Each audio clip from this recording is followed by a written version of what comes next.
போது எதற்காகவும் நீ கலங்கக்கூடாது. என்னை மீறி எதுவும் நடக்கப் போவதும் இல்லை. உன்னை நான் தேர்ந்தெடுத்து நான் வசிக்கும் இடத்திற்கு வரவழைத்தேன்.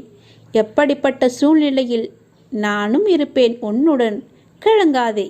இன்னும் 1 மணி நேரத்தில், நிச்சயமாக இன்னும் 1 மணி நேரத்தில் உனக்கான நல்ல செய்தி தேடி வரும்.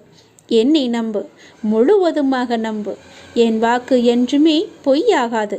எந்த சூழ்நிலையிலுமே நான் உன்னை பொய்யாக்க மாட்டேன். உன்னை கைவிடவும் மாட்டேன். நம்பிக்கையோடு இரு. உனக்கு என்ன வேண்டும், எது வேண்டும் என்று எனக்கு தெரியும். எல்லாமே என்னிடம் இருக்கிறது. உனக்கு வேண்டியதை நான் கொடுக்கப் போகிறேன். உனக்காகத்தான் நான் காத்து கொண்டிருக்கிறேன். எப்போது என்னை முழுவதுமாக நம்ப ஆரம்பிப்பாயோ அந்த நொடி முதலே உனக்கான நல்ல காலம் பொறந்துவிடும். கவலைப்படாதே. உனக்கு இப்போது மாயை என்ற வலை